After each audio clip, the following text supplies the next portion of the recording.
A lot of this isn't going to make sense to you, and I'm sorry about that. I'm just going to start at the beginning, with a house.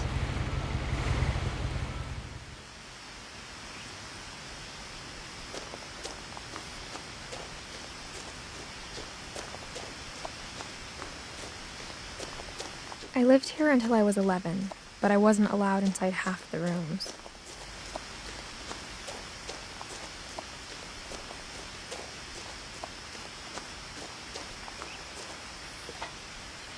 Inside the mailbox were bills from 7 years ago, marked urgent, open immediately.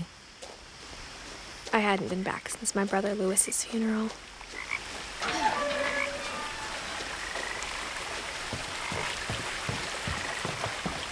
In her will, my mother left me a key, but didn't tell me what it unlocked. Maybe she thought I'd know, or she thought that the mystery would be enough to bring me back.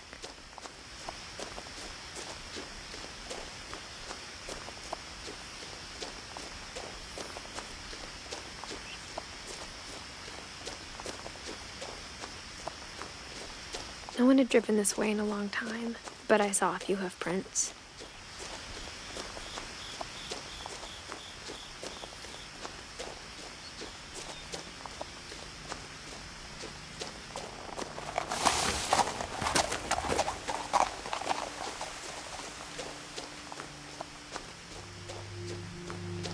The truth is, even after I inherited the house, I never thought I'd come back to it. But now I had questions about my family that only the house knew the answers to. The house was exactly like I remembered it, the way I'd been dreaming about it.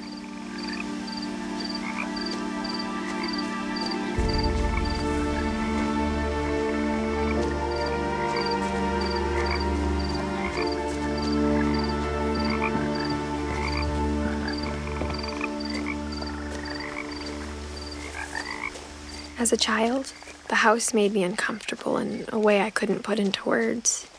Now, as a 17-year-old, I knew exactly what those words were. I was afraid of the house.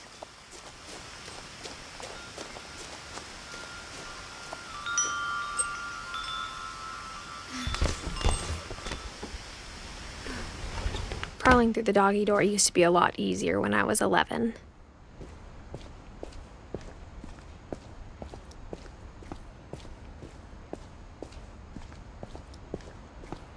For the first time in years, I felt like I was home.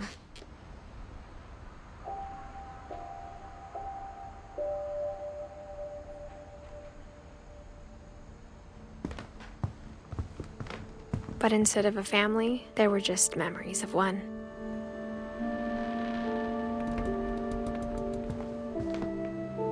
Like how after Lewis started working at the cannery, we all got sick of eating salmon. Except our cat, Molly.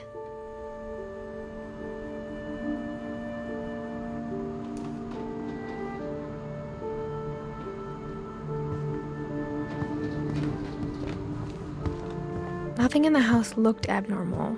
There was just too much of it, like a smile with too many teeth. A lot of things got left behind in the whirlwind of that last night.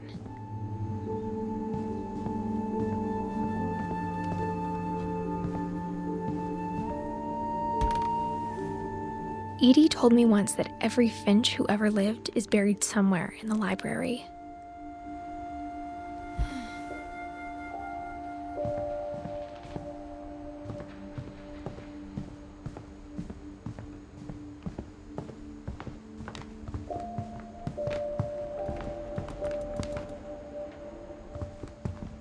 Even the fireplace had a story. Edie told me the bricks came from the original house, after it sank. The table was still a wreck from the night we left.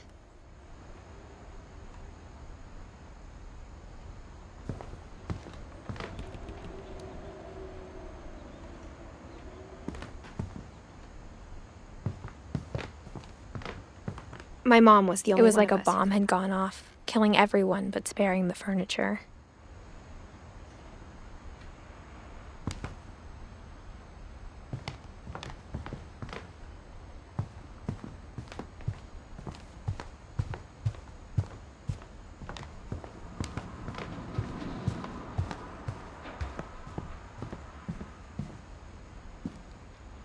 After Milton disappeared, Mom sealed up all the bedrooms.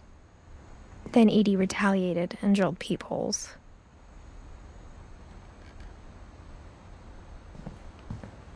I spent a lot of time playing in Great Uncle Walter's room. Lewis told me there were secret passages, but I never believed him.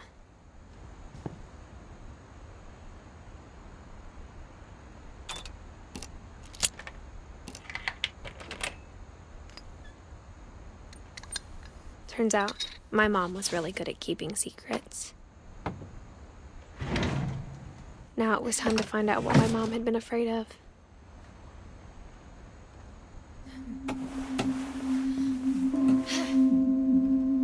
Reading this, maybe it sounds like I had a plan. From the paintings on the wall, it was clear my brother Milton had been here before me. But I had no idea what was behind that door.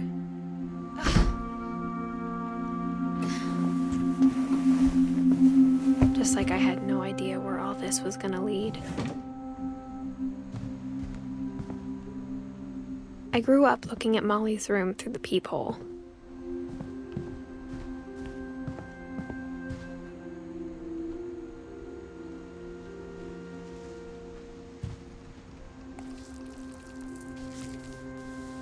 December 13th, 1947. Dear Diary, I'll be gone soon, but I wanted to tell somebody about what's gonna happen. It started when Mom sent me to bed without dinner. I woke up and I was starving, so I looked around for something to eat. The gerbil food was dry, but I didn't mind it.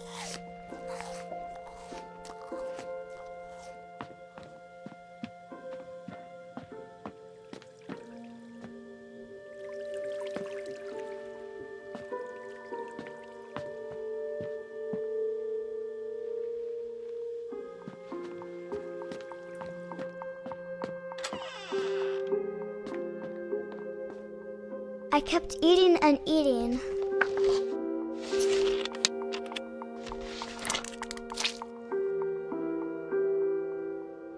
I ate a lot of things that night.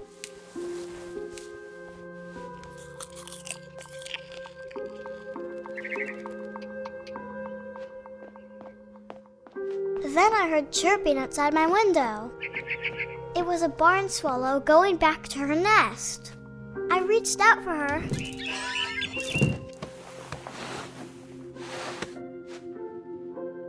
And suddenly, I was a cat.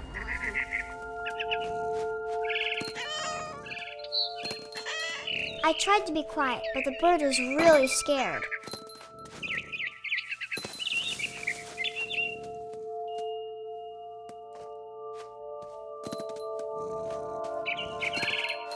Mom and Dad didn't even look at me.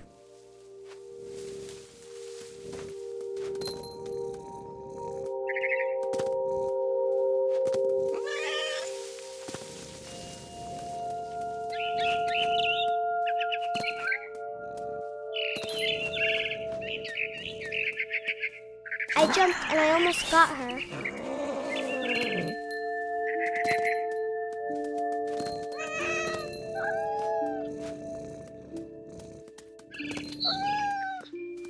I could tell she was getting really tired.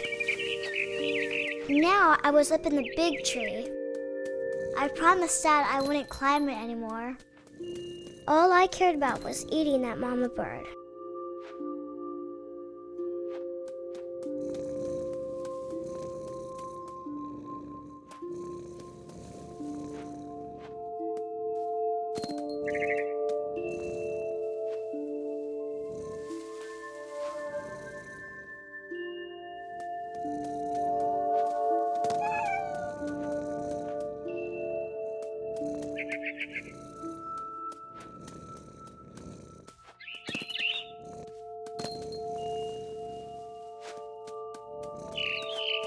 I gobbled her up. And suddenly, I was an owl. First, all I heard was the wind. Then I heard little teeth nibbling in the grass.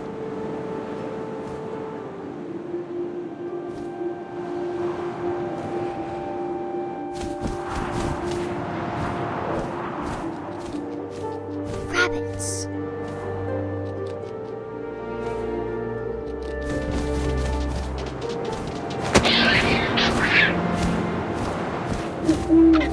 I imagined his face looking up and seeing mine through my talons. I swallowed him up, and I didn't chew one bit. Then I flew off to find something bigger.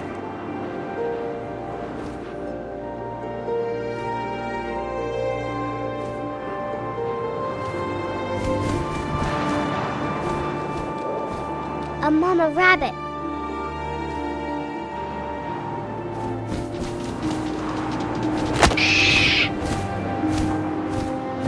She was almost too big to carry. I started choking, but I couldn't stop eating. And suddenly, I was a shark.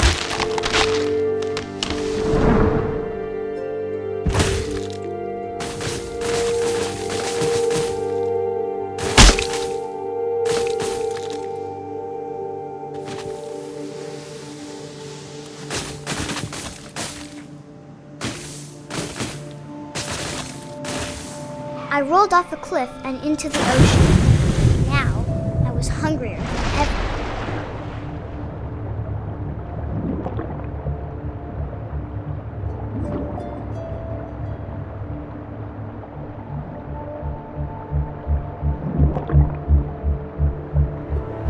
I wanted fat, juicy seals.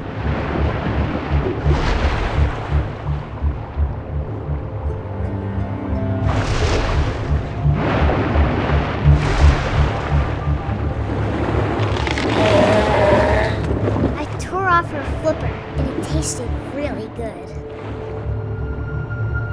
I grabbed on tight, and I was so hungry, I jumped out of the water. When I opened my eyes, everything had changed.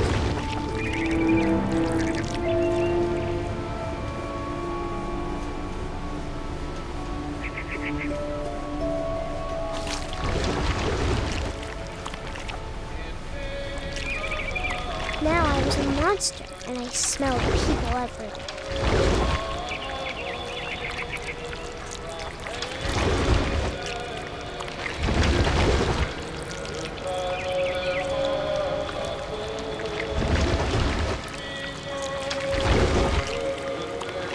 I was big, but I moved real quiet.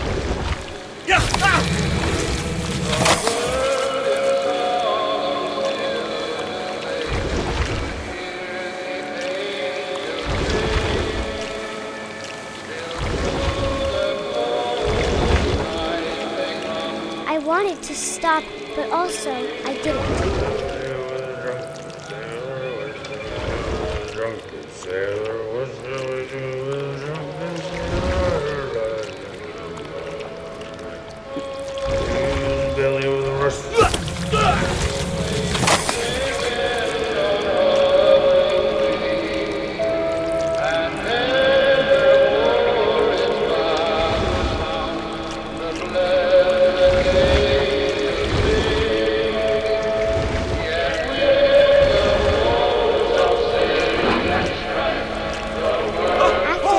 Passenger, I was still hungry, and across the water I smelled something new, something I had to have, so I swam towards it.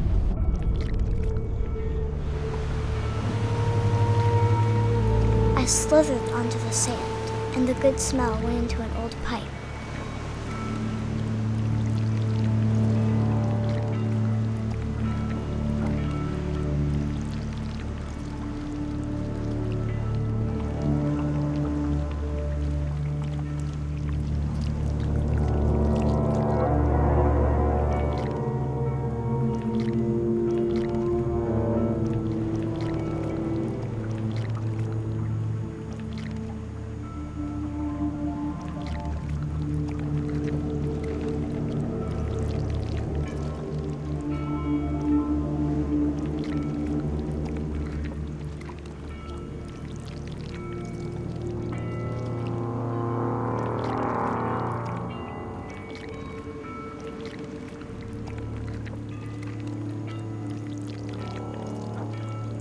I got closer and closer.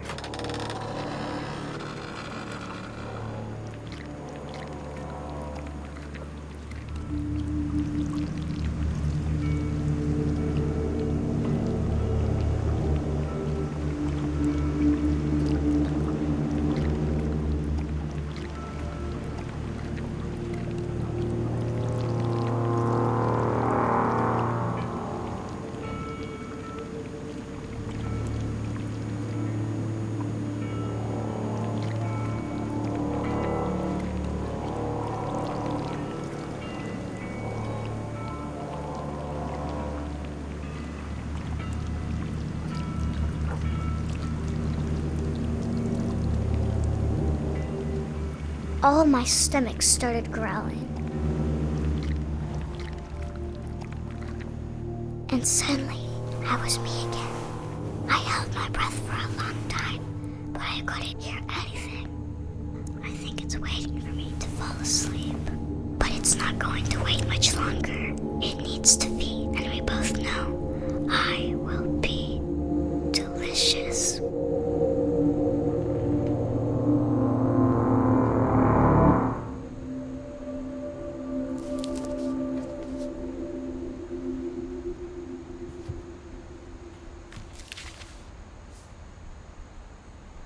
I'm not sure if I believed all of that, but I'm sure Edie would have.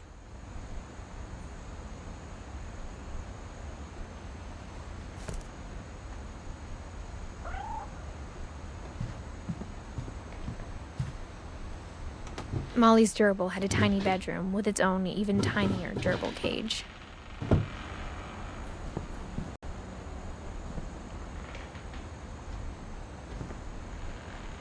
I can't describe it, but I felt like some part of Molly was still here.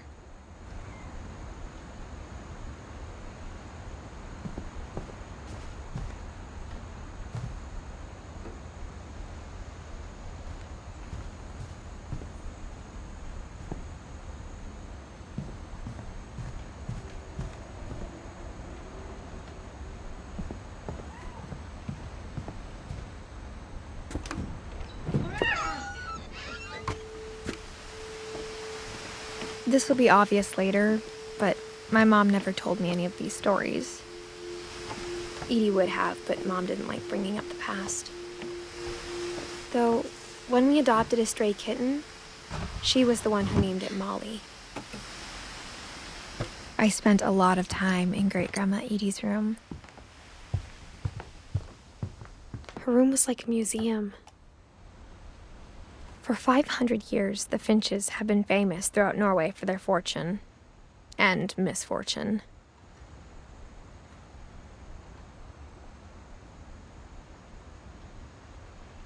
Odin Finch buries the latest victims of the family curse, his wife Ingeborg and their newborn son, Johan. On January 7th, 1937, he set sail with his family and his house, hoping to leave the curse behind. But 40-foot waves off the coast of Washington send the house and Odin to the bottom of the sea. Odin's daughter Edie, with husband Sven and baby Molly, step ashore on their new home, Orcas Island. Odin Finch is the first to be buried in the new family cemetery. His daughter Edie is already dreaming of a new Finch house.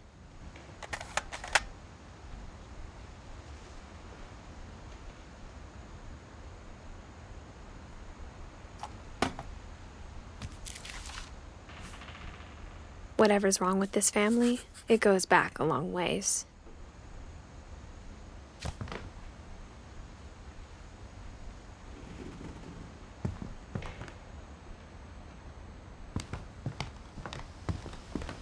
Louis died a week before we left, but Edie had already started to memorialize him.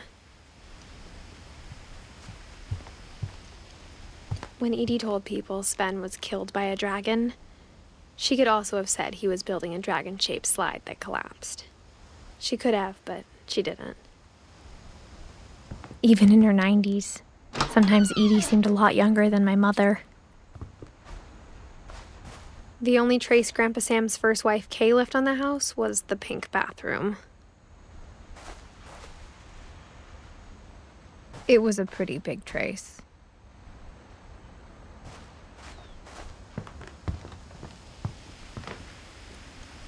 Edie gave a big interview about a mole man living under the Finch house. My mom was furious.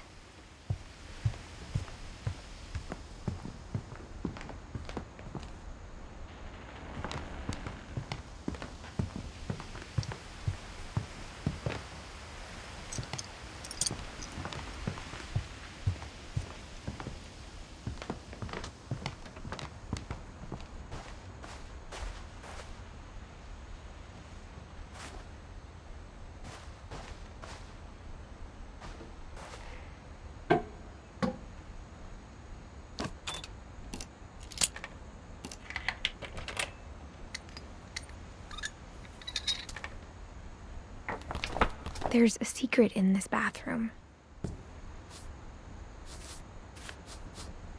It's in the last place you would look. It isn't in the cupboard. It's hidden in this book.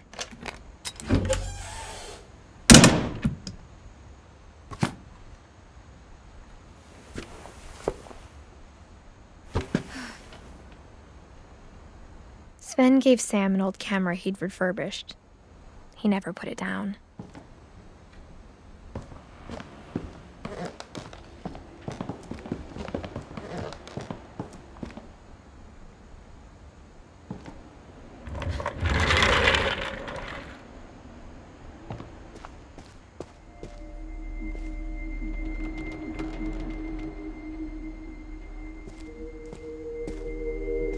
I knew Grandpa Sam had a twin,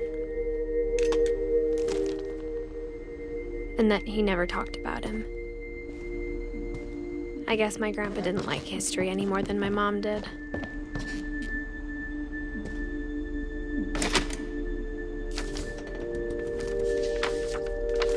How I Want to Remember My Brother by Sam Finch. The thing I remember is that when he made up his mind, that was it.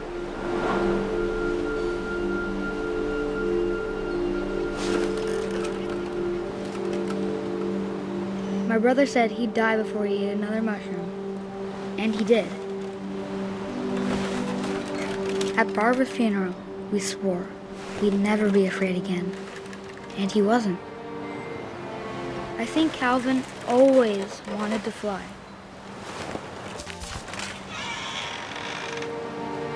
Sam! Calvin! Dinner's ready! Coming! But that day, he finally made up his mind to do it.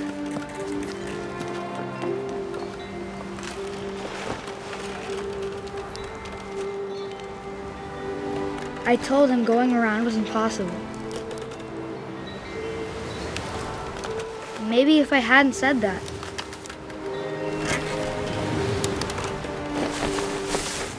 Calvin! I'm not gonna tell you again! Maybe if the wind hadn't picked up. Then maybe he'd still be here. But I doubt it. I think he'd already made up his mind. That's what I want to remember about my brother.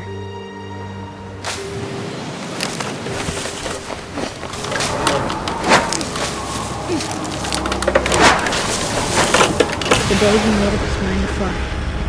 And he did.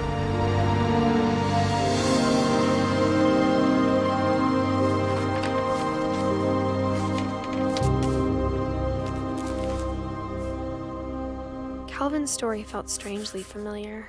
When I was younger, I remember trying to do the exact same thing.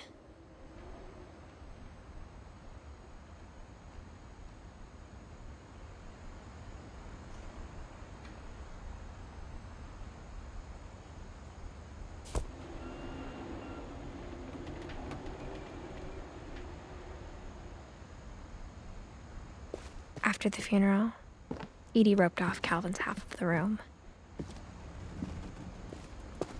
Mom said Grandpa Sam enlisted at 18 and never set foot in the room again.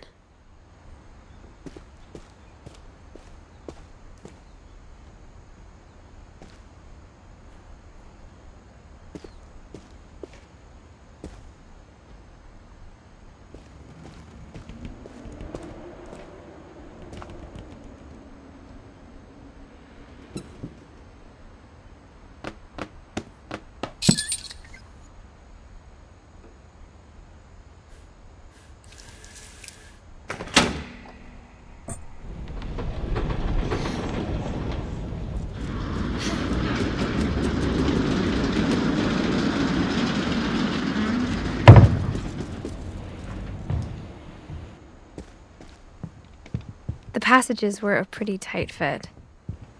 They'd obviously been built for smaller hands and bellies.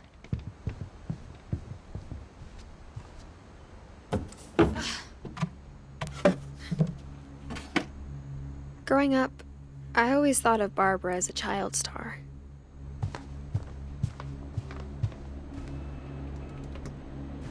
I never thought about how hard it must have been for her afterwards.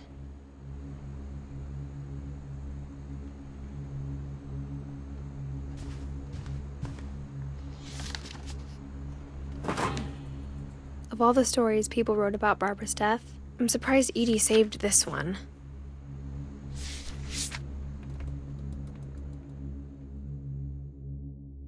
Old Jack here with another ghastly tale inspired by America's most unfortunate family. I'm calling it The Surprise Ending of Barbara Finch. As a child star, Barbara was famous for her scream. Now at 16, she was all washed up. A has-been. But in a lucky break, she'd been asked to perform her signature scream at a local convention for monster movie fans. It was just the boost her career needed. Unfortunately, her scream hadn't aged well. Getting better. I think you just need the right motivation. Her biggest fan and current boyfriend, Rick, was about to demonstrate when... Now that was a great scream. It was Barbara's father, Sven. He'd slipped into a table saw and had to be rushed to the emergency room. So Barbara got stuck babysitting her youngest brother, Walter. Her convention comeback was cancelled.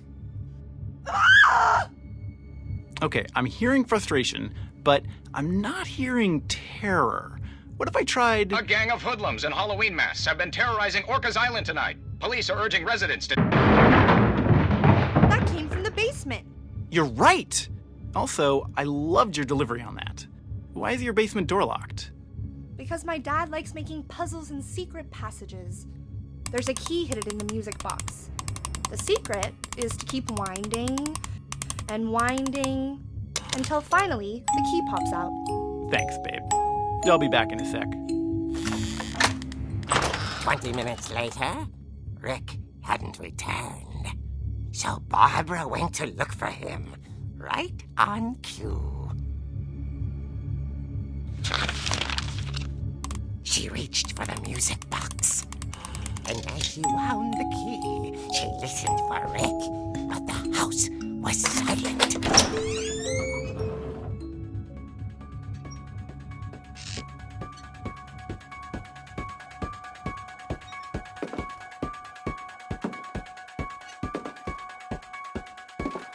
She found Rick's crutch and imagined the worst.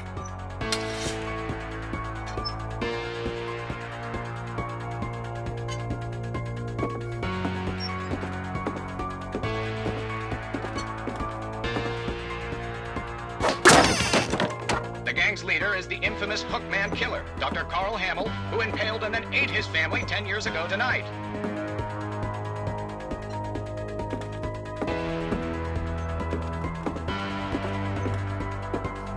The old fridge rattled and grew still.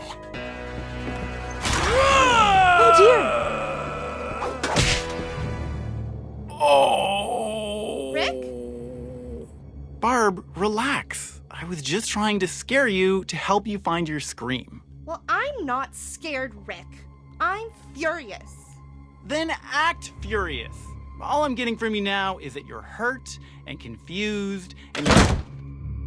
She threw him out, but she kept a little something to remember him by. Barb, have you seen my other crutch? And she was still holding it when she fell asleep watching the late picture show. Hours later... Barbara! Walter, what's going on up there? Ah! Okay, I'm coming up, but if this is a trick, you're dead, Walter.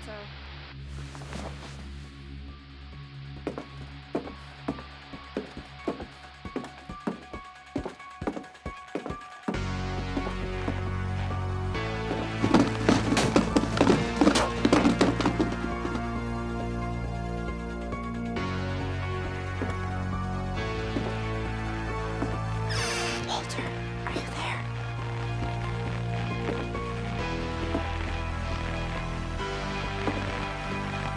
Walter had vanished, but his bedside radio was still on. Orcas Island police describe the man as 6 feet tall, with a steel hook for a hand. Residents are urged to lock all doors and windows and notify the police of any suspicious activity. Barbara turned, saw the hook man, and was speechless. He was quite smashing.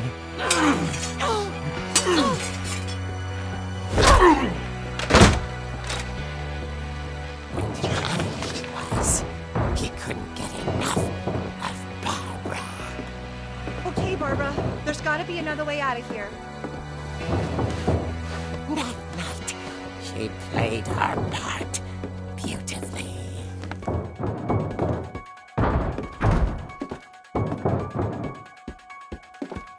Molly's door hadn't been opened in years. The hinges groaned.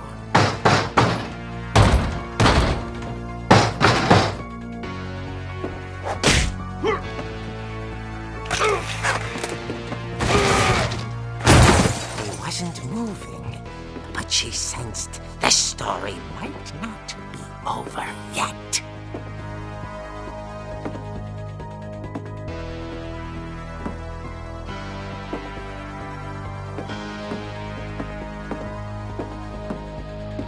The hookman had vanished. She listened for his breathing, but all she heard was...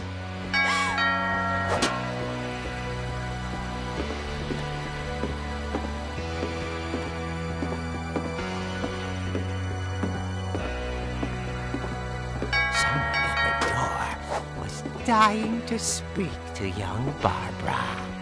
At the door, she heard whispering. It was coming from inside the house.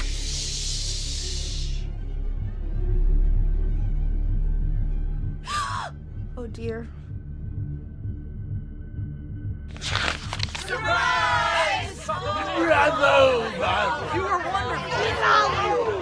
monsters had come to surprise her. For Barbara, it was a dream come true. Then she saw what kind of monsters they were, and she realized what was about to happen. She was going to be famous. And with her final breath, Barbara Finch gave the performance of her life.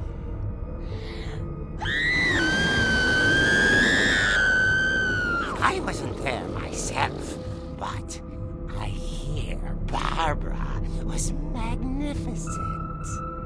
Poor girl. She had a taste for stardom. But unfortunately, so did her fans.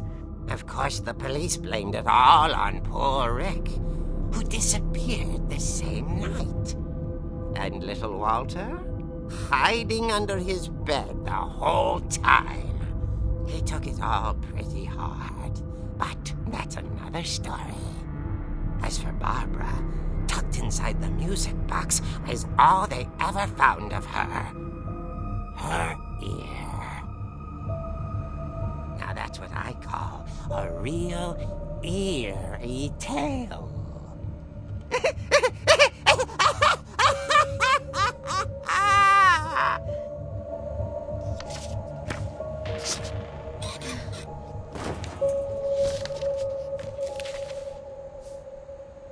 Edie told me all Barbara wanted was to be remembered, as absurd as that comic was. Maybe what Edie saw was a happy ending.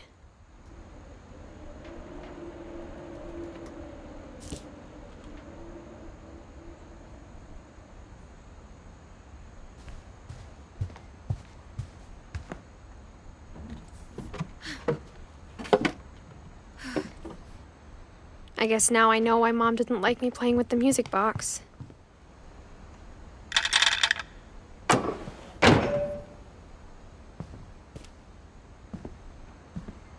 Whenever people ask me about my family, the first thing they always want to know about is Barbara.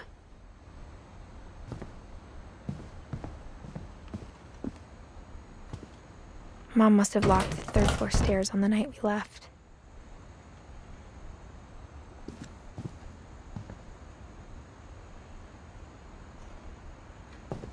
Edie's father, Odin, built the original house.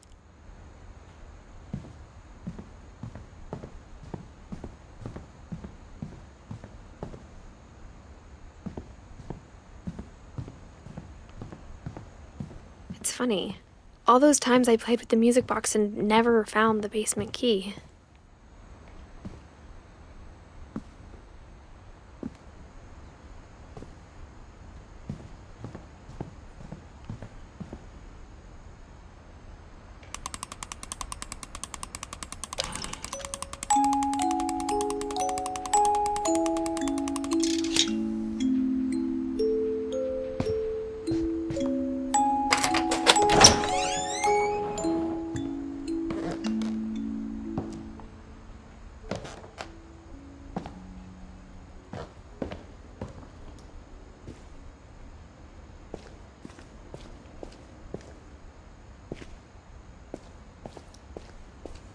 Mom said the basement was off limits, unless I wanted another tetanus shot. I saw Edie sneak down to the basement once, carrying packages. I thought maybe she was hiding presents.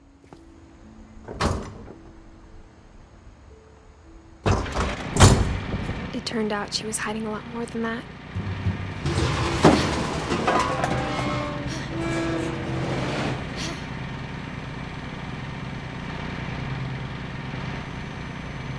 I remember asking Mom once about where Walter had gone. She said after Barbara died, he got as far away as he could. If there's a pattern in all these stories, I think it's that none of us has gotten very far.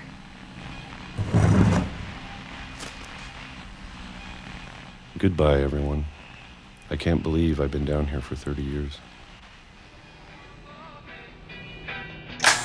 On that first day, after the shaking started, I didn't think I'd survive a week.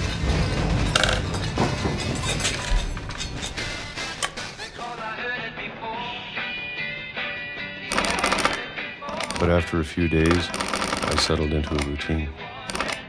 That's what kept me sane.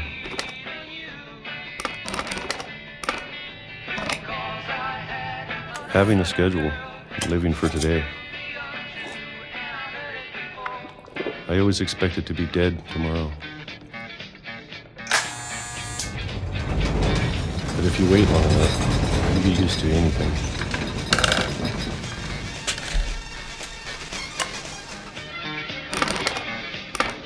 Even a monster on the other side of a door starts to feel normal.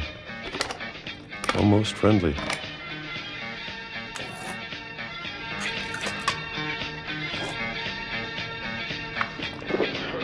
And then one day, everything just stopped. Whatever that thing was, it was gone. Maybe it got tired of waiting. Or maybe I just got tired of being afraid.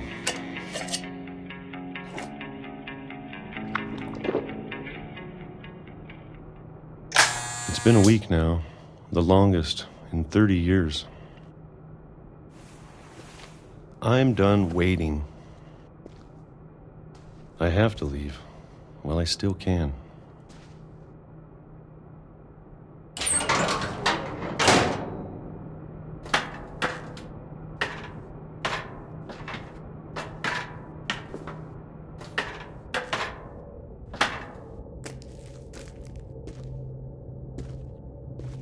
I know it's out there somewhere.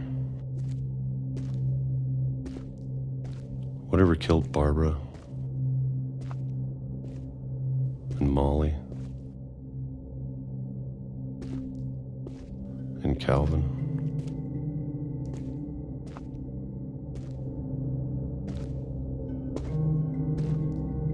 Maybe this is all a mistake. But I need to stop living the same day, even if it kills me.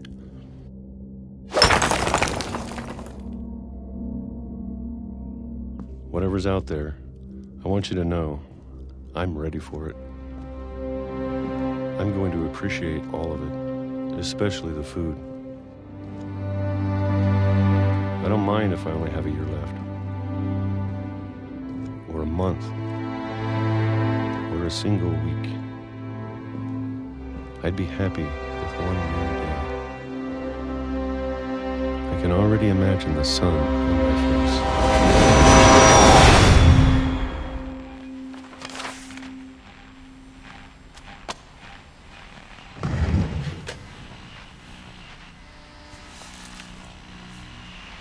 Walter died when I was 6. I can't believe my mom never told me he was down here.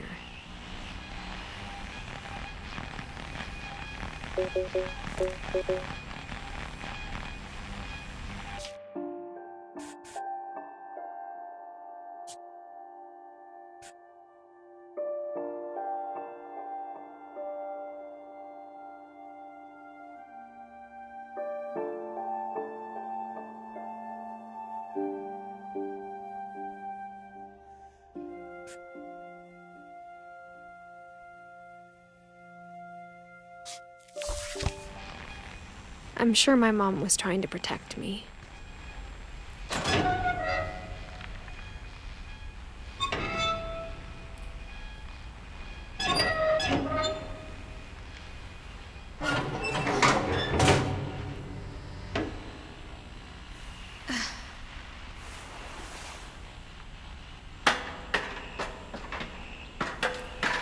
Maybe she was afraid I'd end up like Walter.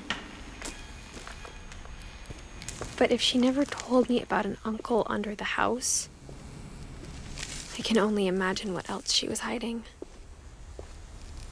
I don't want to make the same mistakes she made, trying to bury something that's still alive.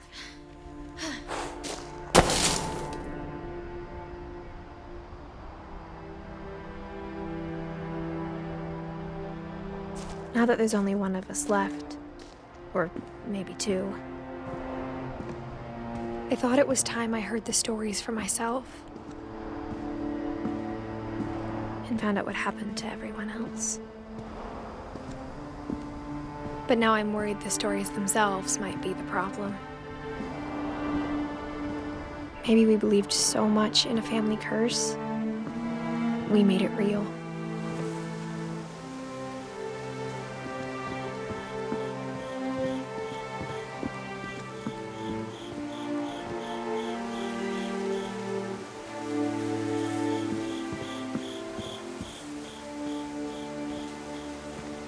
I don't know if I should even be writing this.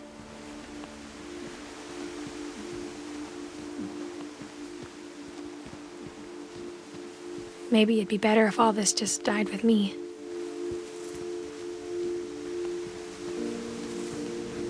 But I thought you should know about your family.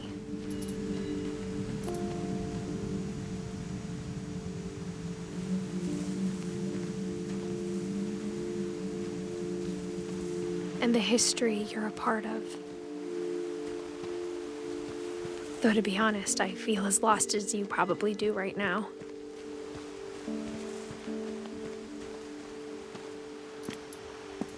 I think the people in these stories believed them, for what that's worth.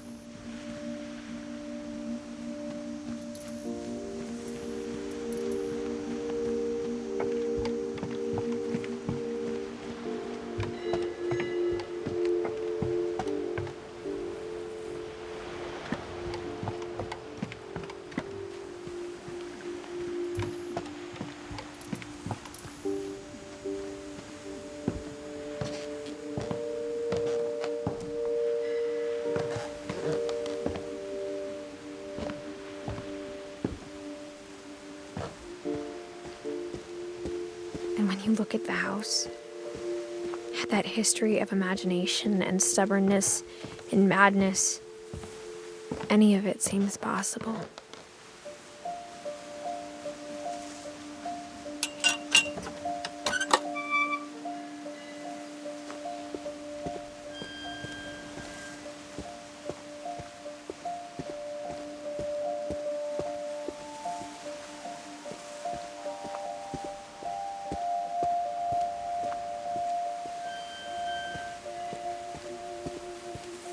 I think we've been surrounded by death for so long, we've just gotten used to it.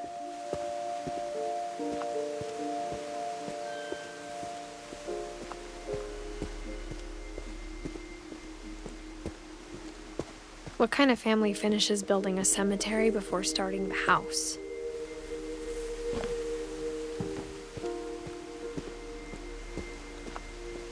It's embarrassing for me to admit this, but the pet cemetery made me more uncomfortable than the human one. 3 of the gerbils were mine, and 2 had been my fault.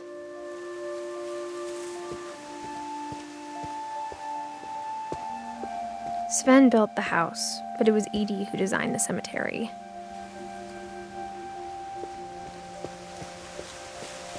I'm sure Odin's monument had been Edith's idea. My mom was always trying to move on, but for Edith, the past never went away. She could see it poking out of the water at low tide.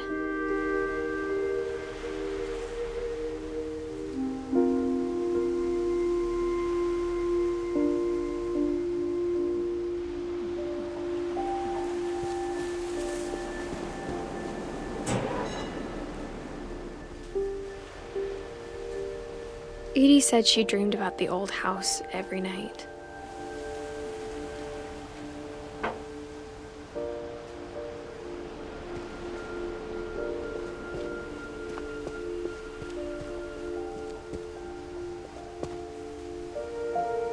Edith's side was always easier for me to understand. But the older I get, the more I can see where my mom was coming from.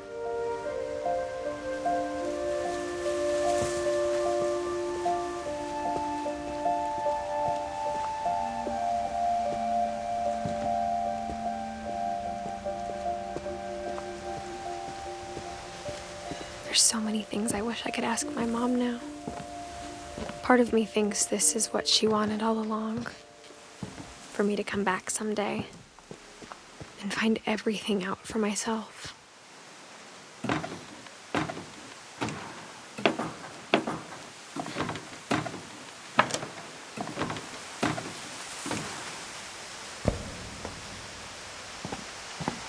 But looking back on it now,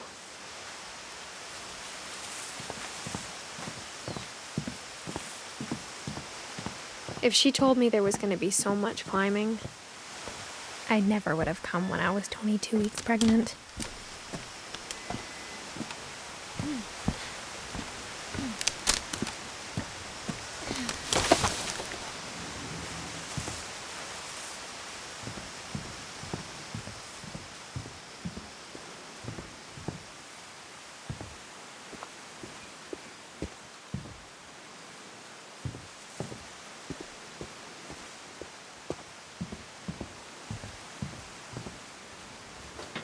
I never met Grandpa Sam, but I think he and my mom had a lot in common.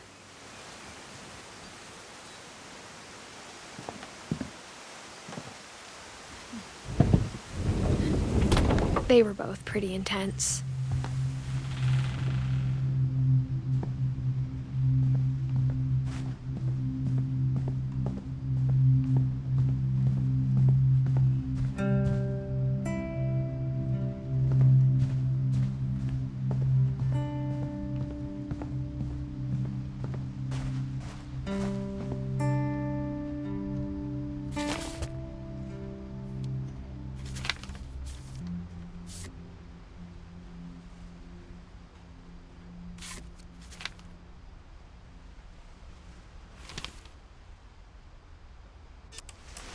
Dawn, I promise, you'll never forget this weekend. Yes, sir. These memories are gonna last a lifetime. Mm-hmm. Am I gonna have to shoot anything? It's a hunting trip, Dawn. Shooting is strongly encouraged. Shouldn't we be leaving? Just want to get a shot of you, Dawn, then we can take off. Not quite.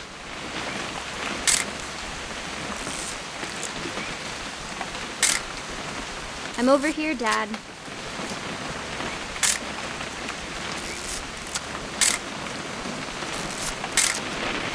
Just need to get a shot of you, Dawn, then we can hit the road.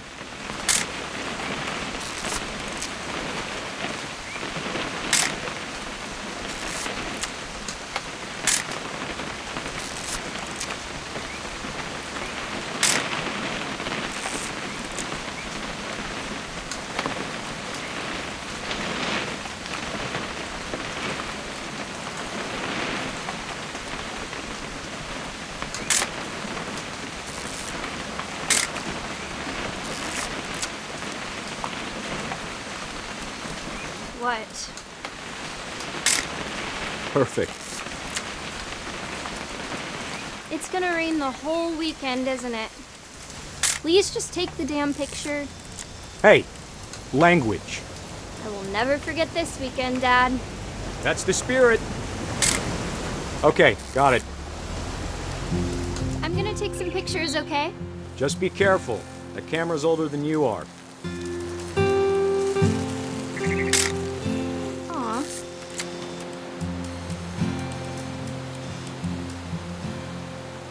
You're right, Dad. It's starting to clear up. Still freezing, though.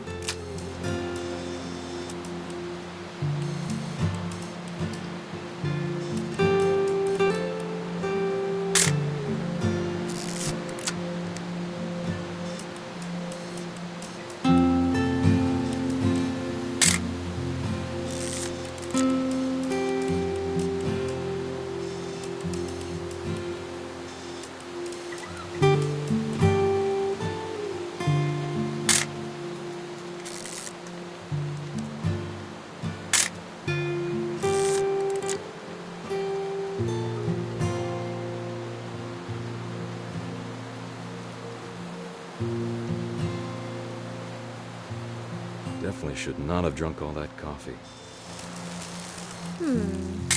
Hey! That's a keeper. I'm just saying, I'm not always gonna be here, Dawn. You'll need to remember this stuff, if you want to survive. I'll be fine, Dad. You know who else thought he was gonna be fine? Some guy who died. Dawn, I'm being serious. I know, Dad. You're always serious. Doesn't being out here make you want to chill out? Well, to tell you the truth, I haven't been out here in 20 years.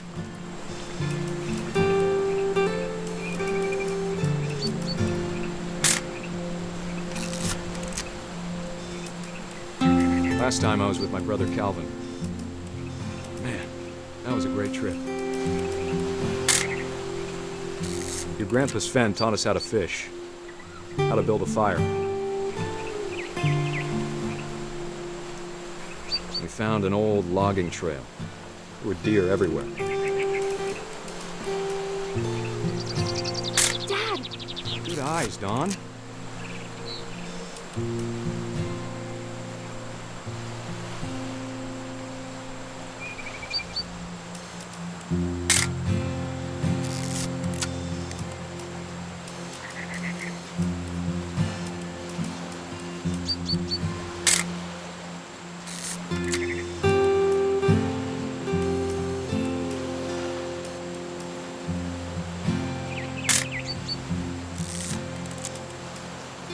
Before you take the shot, let me get a picture of you.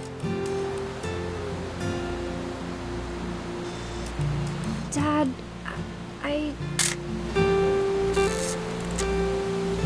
Let me get behind you. Do I have to do this? Dawn, you don't have to do anything. But if you want to survive, you'll need to be strong.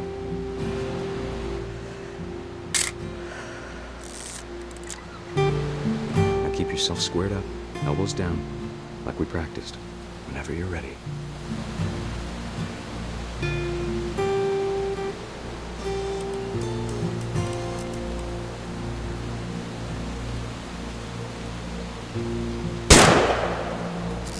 Great shot, Don.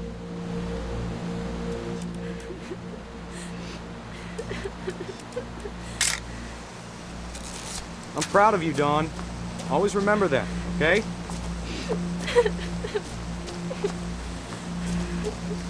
Dad, it's twitching. I think That's it's totally so... normal, Don. Just focus on the camera. Try not to think about— Dad!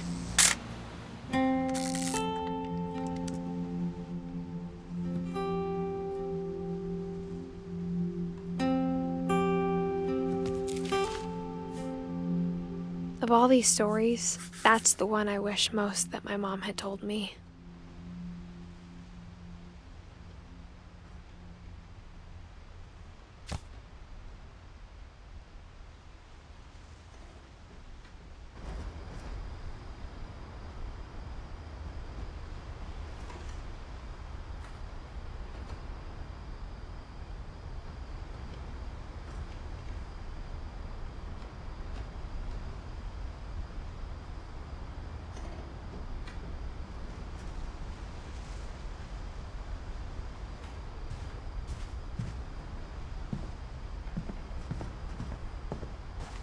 Instead of hiding from death, Sam seemed to go out of his way to meet it.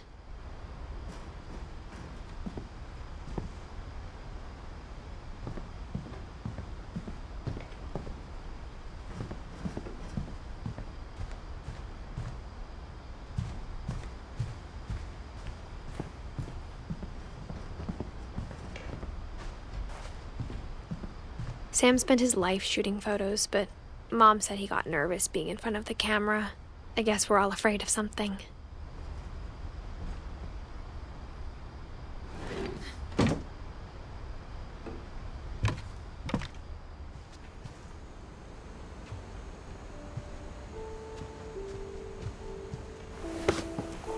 After Sam died, my mom and Edie got really close.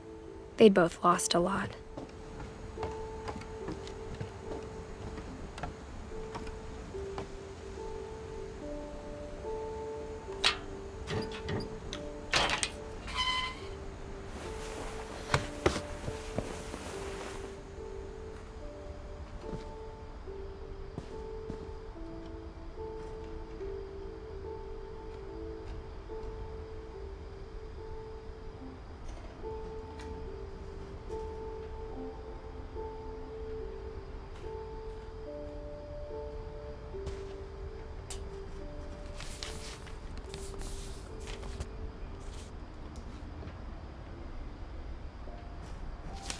Dear Kay, do you remember the way Gregory used to laugh when he thought he was alone? Like something funny was happening, but only he could see it.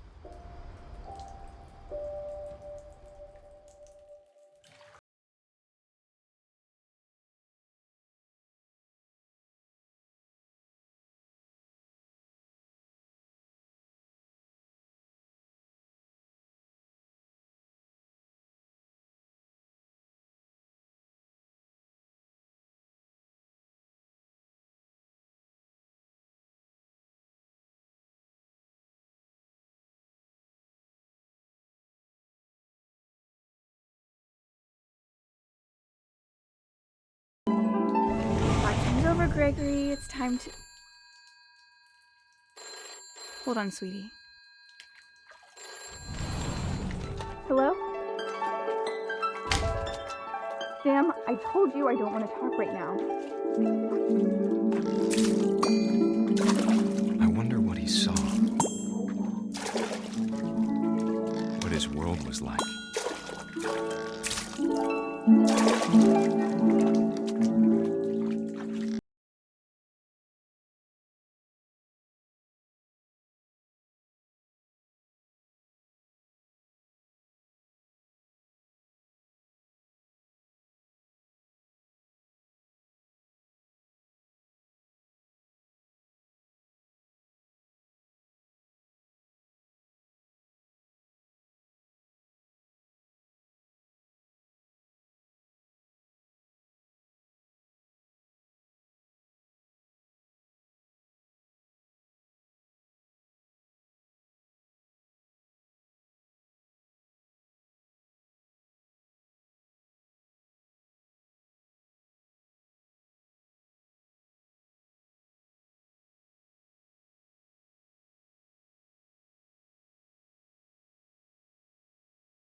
could.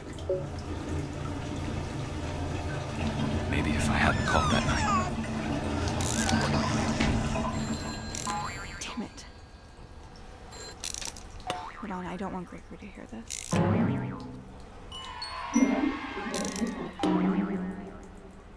I wish he could have told us about the world he saw.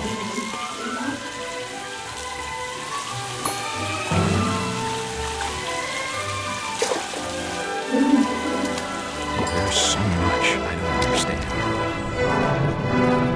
about Gregory, about everything.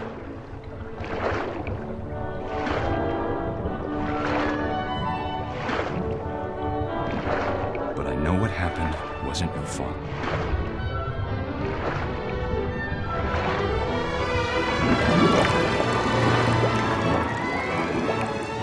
I'm sure he's happy. And he'd want you to be happy too. Good luck, Kay. Love, Sam.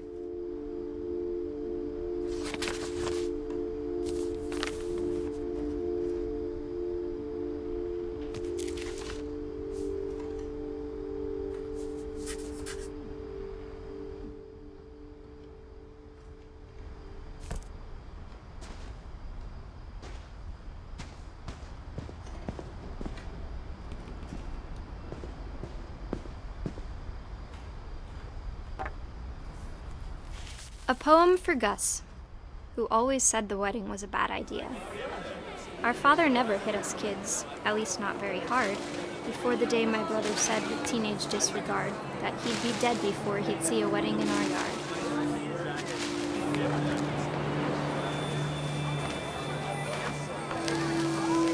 My father made him come, of course, but Gus stood far apart, just flew his kite and bottled up the storm inside his heart.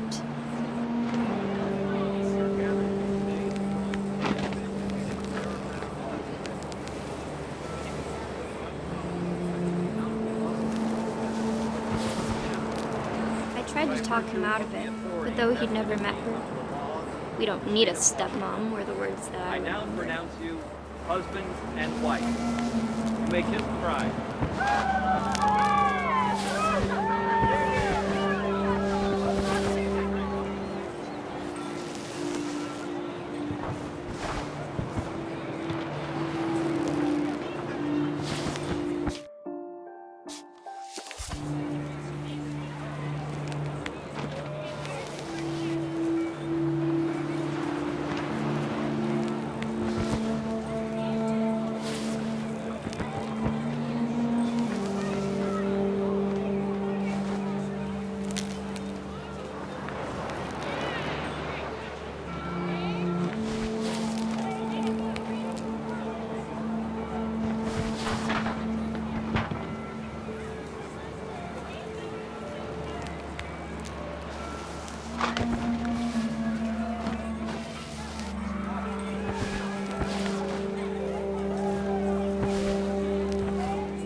When the time for photos came, Dad ordered him to come here. But Gus declined, and as a sign held up his middle finger.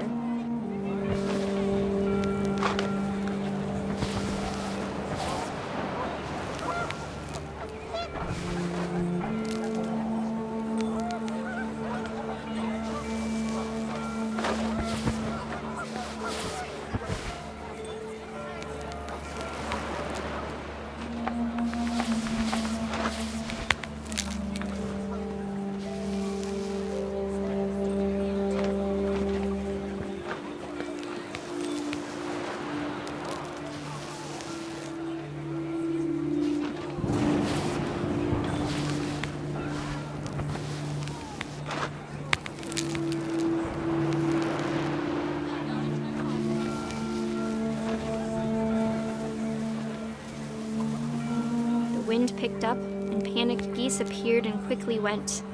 But all the humans did that day was go inside the tent.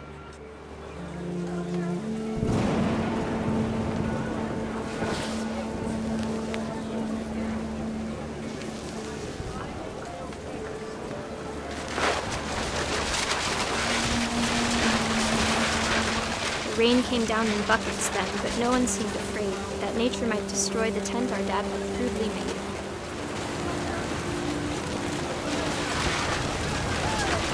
The thunder sounded much too close and full of angry power. But all my father said to this was, "Make the music louder."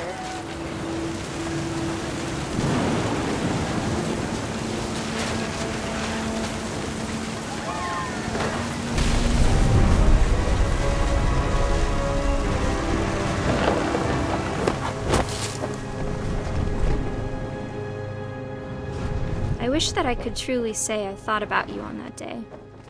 Out there on the beach alone, just you, the wind, the sea, and foam. But I didn't, until we found you. I can't imagine my mom ever writing poetry, and yet...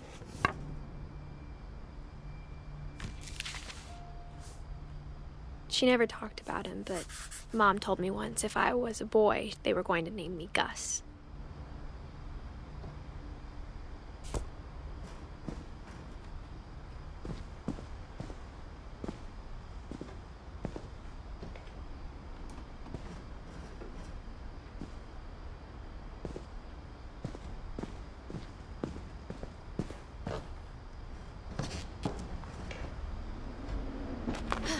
My mom moved up to the loft after her brothers died. At the time, it was as far away as she could get.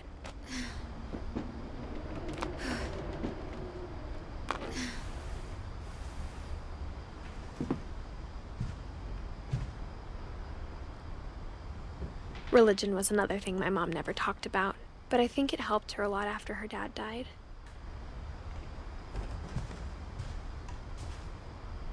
She spent a summer building houses in Calcutta, where she met my dad, Sanjay.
My mom moved to India a week after graduation and got a job teaching English.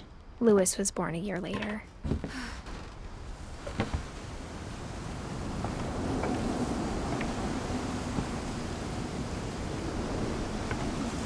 When my dad died, I don't think Mom knew where else to go. I'm sure Edie was happy to have her back and to see kids in the house again.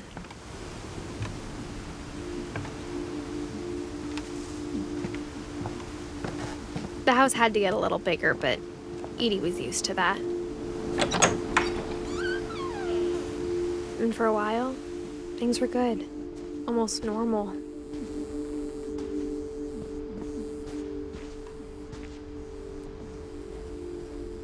But But it didn't last.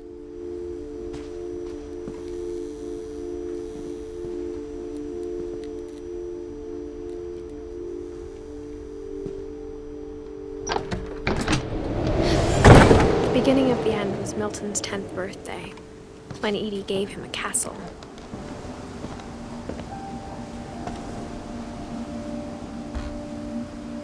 After Milton disappeared, the only thing he left behind was a room full of paintings.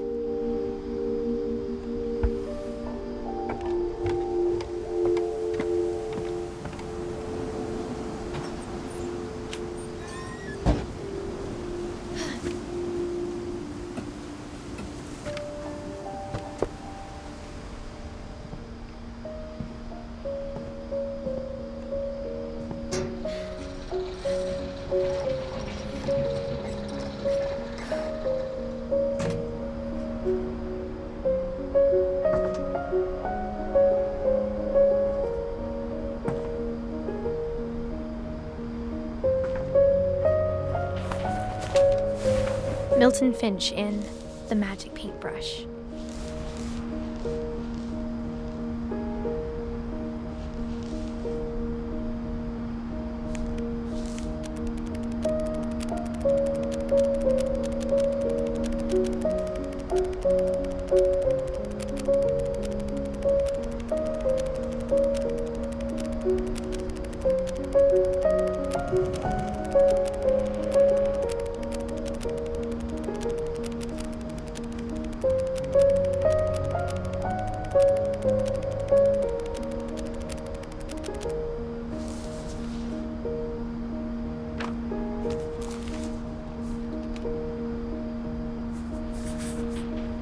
I was 4 when Milton disappeared.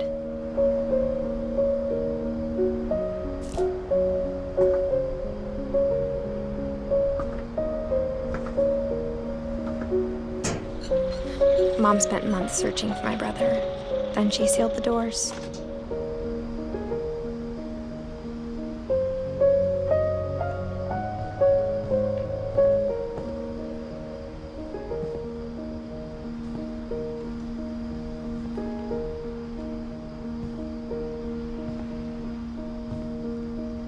Whatever Milton had found in the house, Mom didn't want it getting out.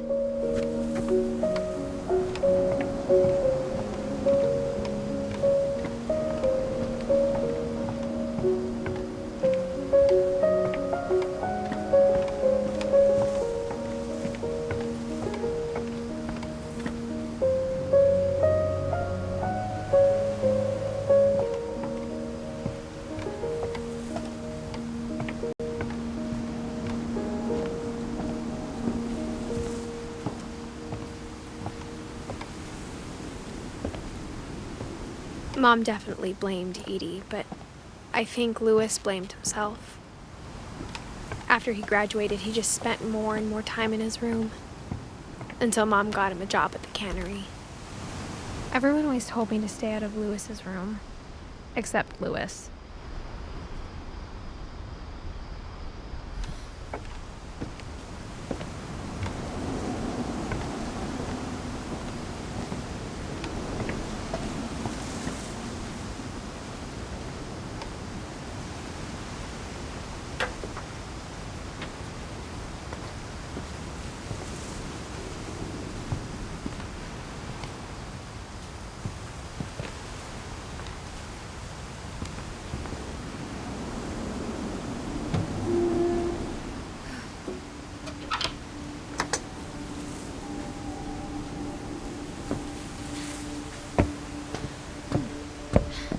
Louis's room smelled very, very familiar. That part of him lived on.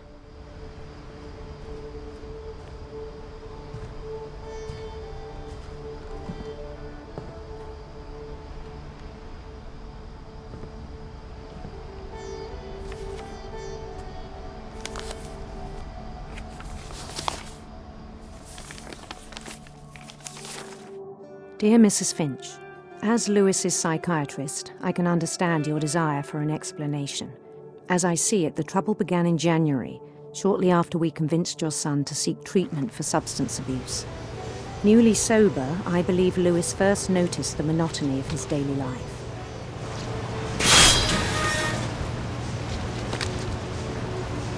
He kept working at the cannery, but he withdrew part of himself. In our sessions, I saw the same behavior. His mind began to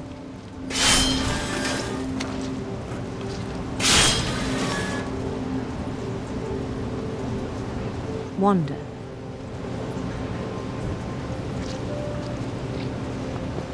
I asked him to describe it. He said he started small, imagining a labyrinth. He'd feel his way about. Then something moved. Bats and toads.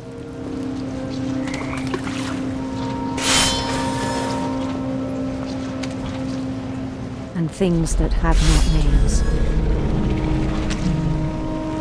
He knew it was all in his head.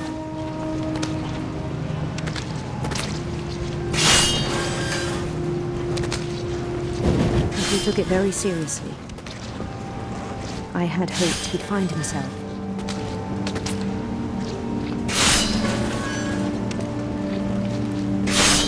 But he found something more. I worried about him then, daydreaming at the cannery. I spoke with his boss, but he said Lewis had become a model employee. Methodical, tireless, focused. Like a whole new Lewis. So I let him go on.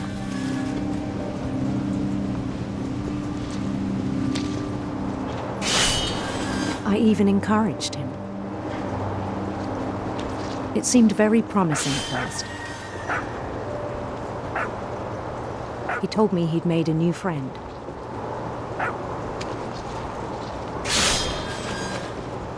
On the edge of a city he named Lewis Topia.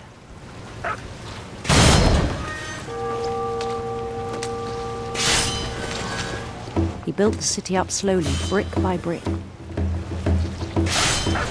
Then he made musicians.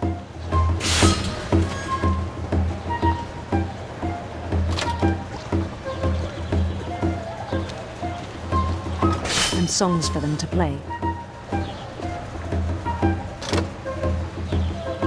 He talked about starting a band.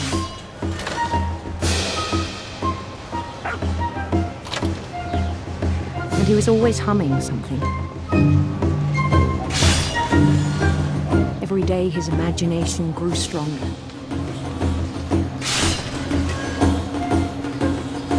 He no longer spoke at the cannery. But his chopping was as reliable as ever. Then one day it struck him that all the cheering crowds, even the stones under his feet, were all in his imagination. So he could do whatever he wished.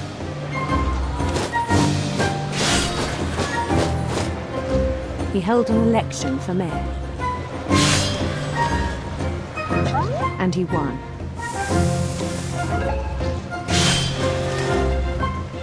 They begged him to stay, but his mind was already wandering. It became a game for him.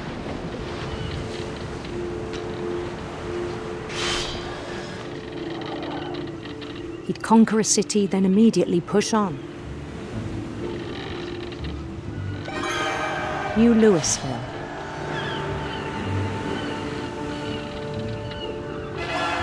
St. Louis. He started drifting away from our reality.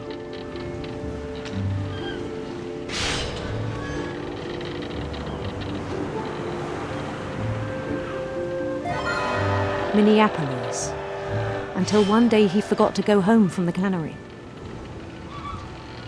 Even as his mother pleaded with him, part of Lewis kept sailing on.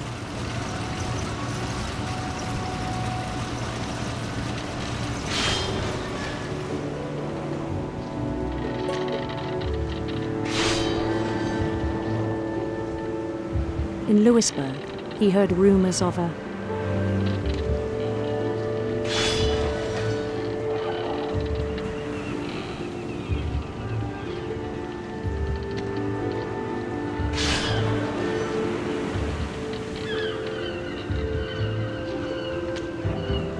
handsome queen.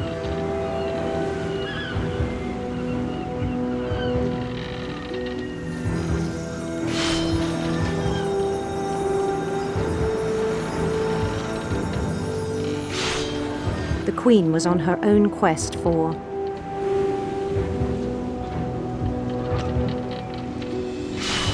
radiant rainbows.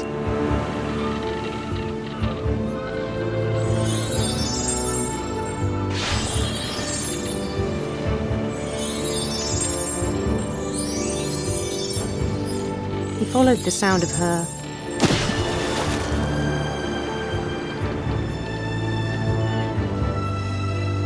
silver harp.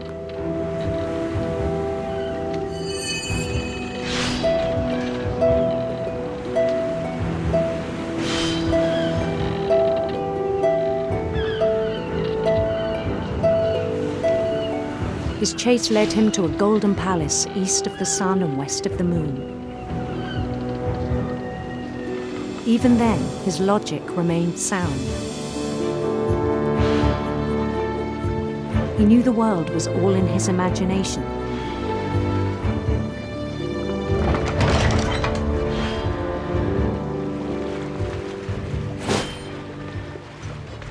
But he was so proud of having created it.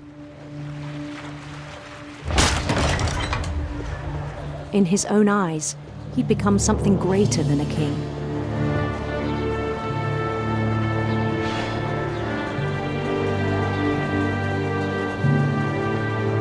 For someone who'd never known success in the real world, I think it was overwhelming. And then it struck him that the real Lewis was not the one chopping salmon, but the one climbing the steps of a golden palace.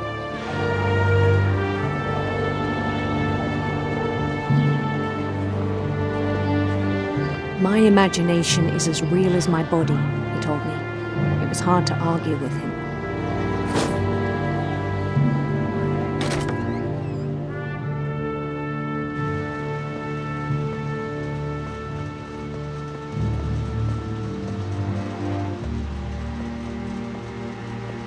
He began to forget the world we know.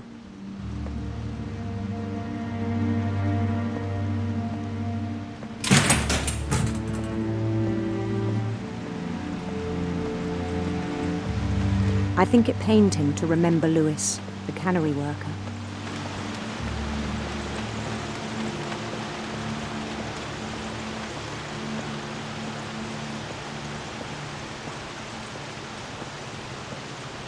He began to despise the man with a royal contempt.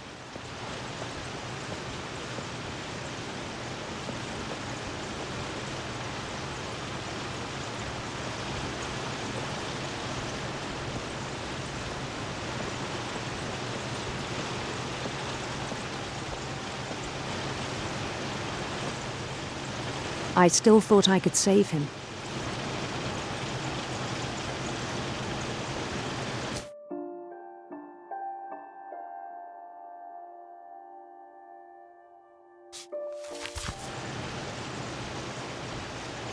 Even after he said he was being crowned king over all the lands of wonder.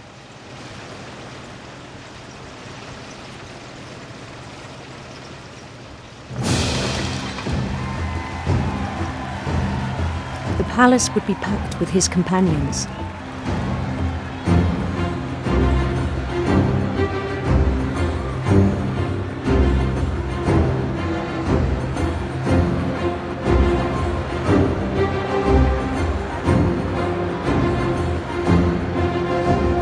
Including the wise Calico who had insisted on advising him.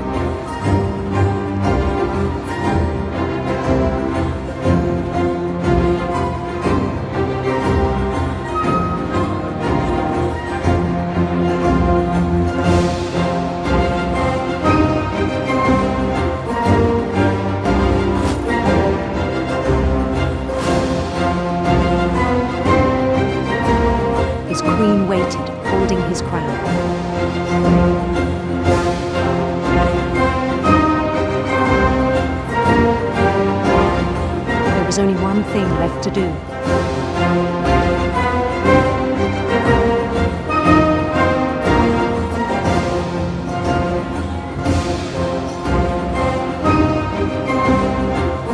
Bend down his head.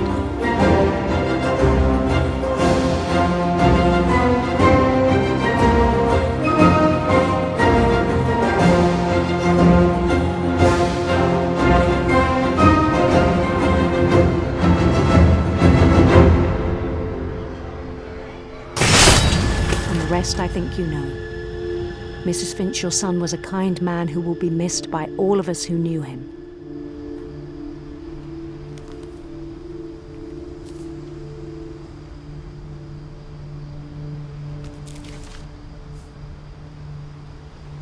My brother was really cool. I wish you could have met him.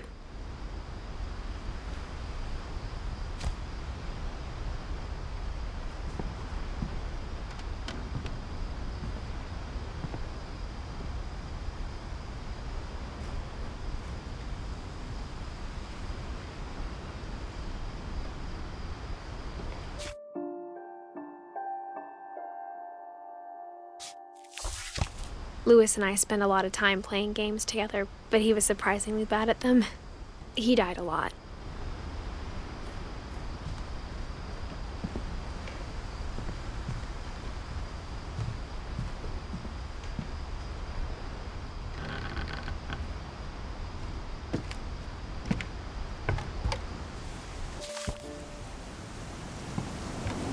On the way back from Lewis's funeral, my mom told me to start packing. She waited until the day before we left to tell Edie. I'm not sure if she wanted to make it easier or harder.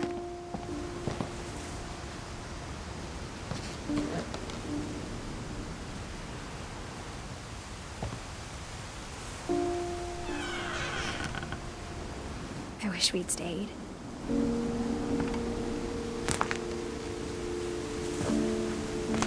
But I understand why we left.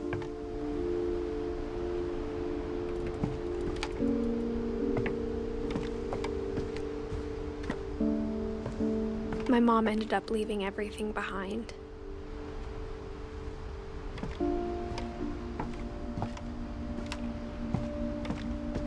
What happened that night had been coming for a long time. Maybe it should have come sooner.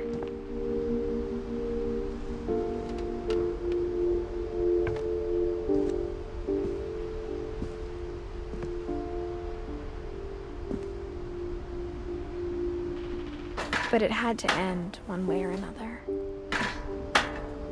All that's left now is to tell you about that last night.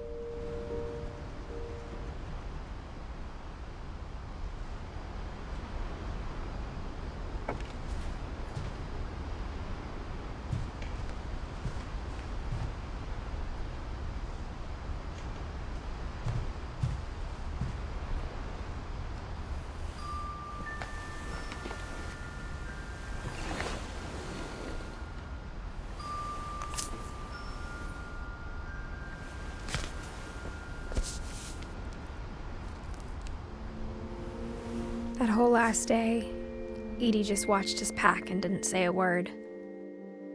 Until supper, when she raised her glass and said, "To our final night together, and all our final nights apart." Grandma, you know what I said about alcohol. Some of your medications are very Edith, specific. I left a present for you in the hallway. Why don't you go open it? The grown-ups have to argue now. I'm sorry, you're right. We're all leaving tomorrow. Let's just enjoy our last... I'm not leaving. Edith, you're excused.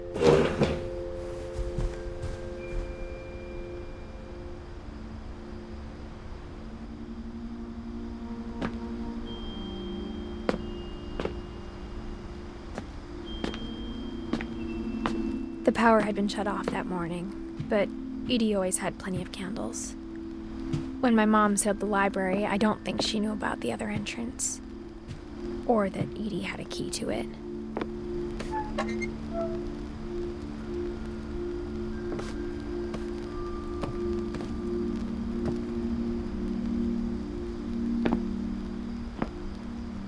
The thing you're afraid of isn't going to end when you leave the house.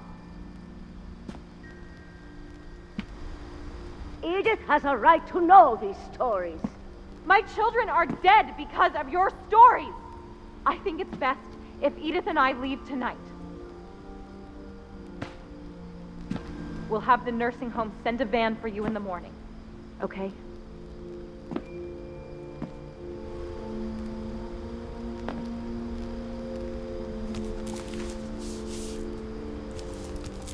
Dear Edith, there's so many stories I wish I could tell you, but there's only time for one. This is about what happened on the night you were born. That night, the tide went way, way out. It was the first and last time I ever saw the old house aground. There'd been an earthquake out in the middle of the ocean. They called it the lowest tide in 1,000 years. God, it smelled awful. You know, I've seen that house every day of my life.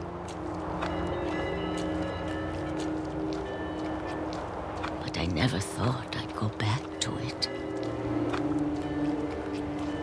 When the fog rolled in, I lost my way.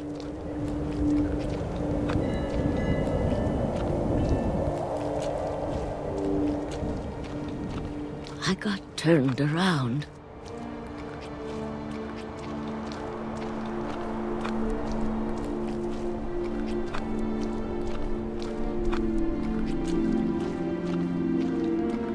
For a while, I wandered.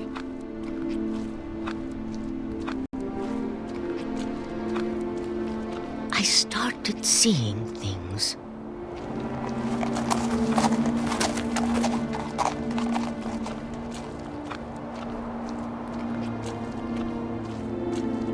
Things I'd forgotten had ever existed.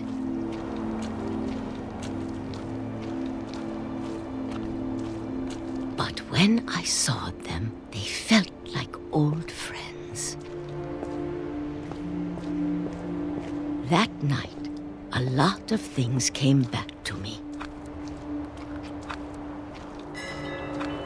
Or maybe I came back to them.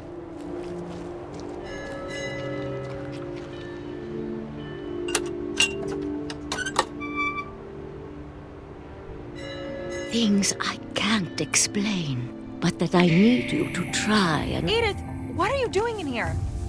It's mine. Edith! Mom, you're gonna rip it! Let go! I kicked and screamed, but Mom dragged me to the car. I never saw Great-Grandma Edie again. The next morning, the van came to pick her up, but she was already gone. After that, we moved around a lot.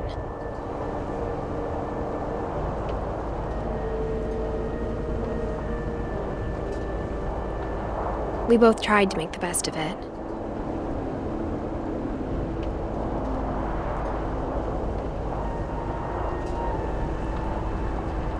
A few years went by.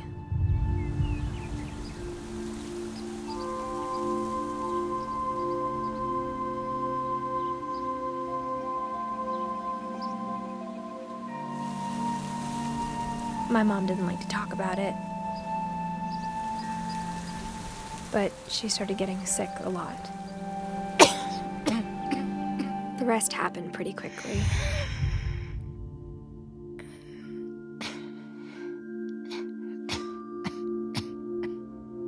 She got better for a while,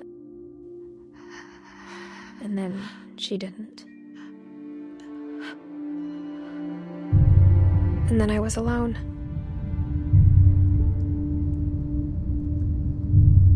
The last Finch left alive.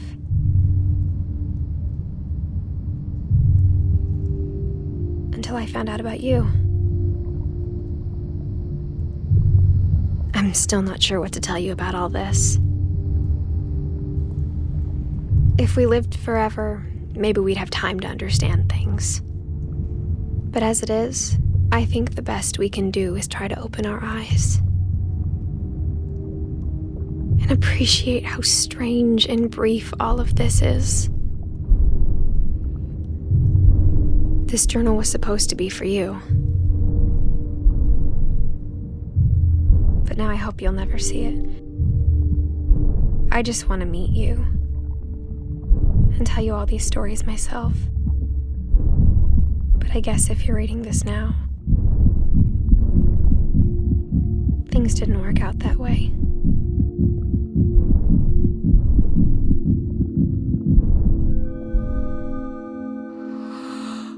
This is where your story begins. I'm sorry I won't be there to see it. It's a lot to ask, but I don't want you to be sad that I'm gone. I want you to be amazed that any of us ever had a chance to be here at all. Good luck.